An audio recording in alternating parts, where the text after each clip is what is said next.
हर हर महादेव दोस्तों, कैसे हो आप सब। Welcome to my new blog. आज मैं सुबह जल्दी उठ गई। जल्दी क्या, रोज जल्दी उठती हूँ, पर मेरे साथ कोई उठने वाला नहीं था, सब सोए थे। तो मैंने सोचा चलो बाहर वेदर एंजॉय करते हैं। तो मैं आ गई बाहर, देख रही हूँ तो मौसम आज थोड़ा ना ख़राब सा लग रहा था, पर बहुत ठंडी पड़ रही थी। फिर मैंने सोचा यहीं बैठ के मैं अपना गर्म पानी भी पी लेती हूँ। तो मैं अंदर गई और मैंने अपना वाटर बॉईल किया। उसके बाद मैंने गिलास में डाला और फिर मैंने सोचा बाहर बैठ के ठंडा ठंडा मौसम और गरम गरम पानी को पीते हैं और इंजॉय करते हैं। वही देख लो, बाहर बैठी हूँ, आज अकेली दिख रही हूँ आपको। उसके बाद जब अनुज उठे तो उनका मन था आज मूली वाली परोंठी खाने का, तो मैंने कहा चलो आज बना देते हैं मूली वाली परोंठी। तो मैं लग गई अपने काम पे। लो जी, मूली भी छूर दी। मैं आपको, आप सब मुझे बताओ कि आप मूली की सब्जी बना के बनाते हो या ऐसी कच्ची मूली की बनाते हो। मैं तो हमेशा मूली वाली परोंठी की पहले सब्जी बनाती हूँ, फिर उसके बाद ही परोंठी बनाती हूँ उसकी। ऐसे नहीं बनाती, ऐसे मुझे कच्चा कच्चा लगता है। पता नहीं, मुझे ही लगता है आप सबको लगता है कि नहीं, पर मैं हमेशा ऐसे पहले उसकी सब्जी बनाती हूँ मूली की। लंबा काम है, हर चीज़ को ना मैं टाइम लेके ही बनाती हूँ। तो फिर मुझे पसंद है कुकिंग, इसलिए। लो जी, मूली वाली परोंठी भी बन गई। अब देने जा रही हूँ मैं अनुज को। पता नहीं कैसी बनी होगी, अच्छी बनी होगी। मेरे में पता है क्या होता है, हमेशा मेरे में ना नमक की क्वांटिटी बहुत कम होती है। पता नहीं, हाथ ही ऐसा चलता है कि नमक कम ही खाना चाहिए वैसे। फिर मैंने देखा बाहर आके तो मौसम बड़ा ख़राब लग रहा था, तो मैंने सोचा बच्चों का भी ब्रेकफास्ट आज मैं कुछ गरम गरम ही बनाती हूँ। तो मेरे को दिमाग में आया बच्चों के लिए शीरा बना देती हूँ, क्योंकि बाहर तो उनको निकालना नहीं है। सर्दी में नहीं बाहर आती तो उनको, इसलिए हवा ना लग जाए, तो मैं उनके लिए शीरा बना रही थी। तो ऐसे वो खाते नहीं, उनको ना थोड़ा सा मीठे का स्वाद है। जैसे हम उनको फार्मूला मिल्क देते हैं ना, उसमें भी शुगर होती है, ऐसे बोलने की बात नहीं होती है।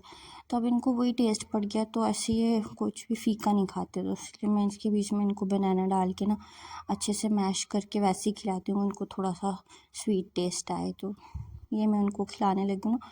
बच्चों को खिलाना बड़ा मुश्किल काम है भाई। दिखता बहुत आसान है, बट होता बड़ा मुश्किल है। कम से कम मुझे ना इनको खिलाने में 1.5-2 घंटे लग ही जाते हैं। देखने में तो लगता है कि हाँ जी अभी खा ले, तो उनके लिए मुझे स्पेशल टाइम निकालना पड़ता है। 1 1.5 घंटा या 2 घंटे निकालने ही पड़ते। फिर एक खाएगा, दूसरा खाएगा, बड़ा मुश्किल होता है भाई। दिखने में तो सबको आसान लगता है, जो करे वही जाने। उसके बाद मैं इनको खिला रही हूँ, उनकी मस्ती फिर वही है, एक खा रहा है, दूसरा निकाल रहा है, फिर उसको खिला रहे, बस यही चलता रहता है। फिर मैंने कहा जो वरदान को ना थोड़ा खाने में बड़ा वो करता है मुझे तंग। बाकी वो खा लेती है, वो आराम से खा लेती है दुआ। वरदान बहुत तंग करता है, उसको खिलाना बड़ा मुश्किल है। जैसे उसको खिलाती हूँ मुँह से टक सारा बाहर, फिर से मुँह में डालना, सारे कपड़े भर देना, फिर इनके कपड़े चेंज करना। मतलब ऐसे ही जब मैं इनको कुछ भी सॉलिड खिलाती हूँ ना, तो मुझे इनके कपड़े चेंज करने ही करने पड़ते हैं। तो ये जो रुमाल वगैरह मैंने इनको रखा है ना, ये थोड़ी देर बाद एक दूसरे का खींचते हैं, फिर खाते हैं। ये देखो कैसे बाहर निकालते हैं। जितनी बार मैं इसके मुँह में डालती हूँ उतनी बार ये बाहर, वो देखो फिर से इसने बाहर निकाल दिया। बस ऐसे ही चलता रहता है पूरा दिन मेरा। मुझे बहुत, मतलब टाइम पास है अच्छा आपका। आज मुझे अनिल बोल रहे हैं मैं तैयार होके जा रहा हूँ, आज तेरे लिए कुछ सरप्राइज़ है। तो मैं इतनी खुश हूँ ना कि आज मुझे कुछ सरप्राइज़ देने वाले हैं।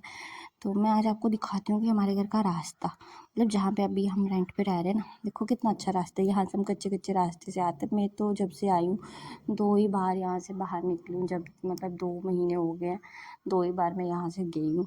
क्योंकि घर से मैं कहाँ जाऊँगी भाई, बच्चे हैं, बच्चों को लेके कहाँ जाना है। 1 2 बार घूमने गए हैं, ज़्यादा नहीं। देखो उतना, मतलब गाँव का पता है क्या होता है, बहुत ज़्यादा फ़ायदा होता है। बोलो क्यों?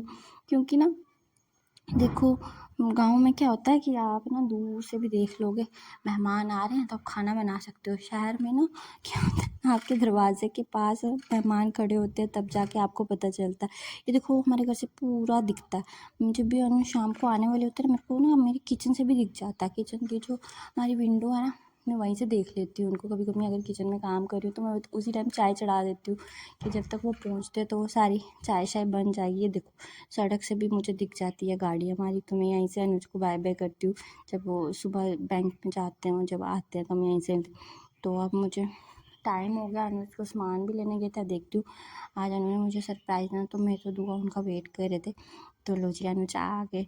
तो हमें ना ये सरप्राइज़ एक्सपेक्ट नहीं था सच में यार। ये क्या करवा दिया अनुज ने, सच में मुझे तो बहुत हंसी आ रही है।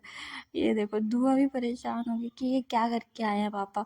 तो अनुज तो ऐसे कटप्पा बन गए। मैं उनको बोल रही हूँ इसको दिखाओ, इसको सिर पे हाथ लगाने दो। तो वो भी सोच रही है मेरे जैसे पापा ने भी बाल करवा दिए उनको कंपनी देने के लिए। दुआ वरदान के भी इतने बाल नहीं हैं, तो वो देखो उनके पापा ने भी उन जैसे करवा दिए। तो हम देख रहे चाह रहे थे कि वरदान का क्या रिएक्शन होगा। उसका कोई रिएक्शन नहीं, उसको कुछ फ़र्क ही नहीं पड़ता पापा क्या करवा के आए क्या नहीं। दुआ को पड़ा, दुआ देख रही थी ध्यान से, बट वरदान को कोई फ़र्क नहीं पड़ता। उसके बाद क्या हो रहा है कि ये दोनों ना सोने के टाइम ये मस्ती चलती है इनकी बहुत ज़्यादा।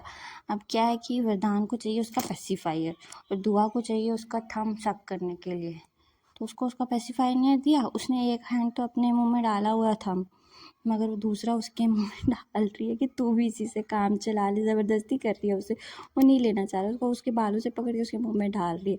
फिर बेचारा क्या करे, उसके आगे हार जाता है। बहन है ना, भाई प्यार ही बहुत करते हैं अपनी बहन से। तो उसके बाद जब मैंने देखा ना दुआ को, तो एकदम से बड़ी चौकन्ने होगी। मैंने उसको डांटा, मैंने कहा था तो उसके साथ ज़बरदस्ती करती है। फिर छोड़ गई और डर गई फटाफट और हंसने लग गई मुझे देख के। उसके बाद थोड़ी सी ज़िद्दी हो गई थी, नींद आई थी उसको, तो मैंने कहा चलो अब इसको हम सुला देते हैं, रात भी काफ़ी हो गई थी। और आपको पता है हम ये तारक मेहता बहुत देखते हैं, आपको भी देखना चाहिए। अगर हैप्पी लाइफ जीनी है तो तारक मेहता देखो मत, ये सीरीज़ वगैरह नेटफ्लिक्स वगैरह मत देखो। ये था हमारा आज का ब्लॉग। Thanks for watching.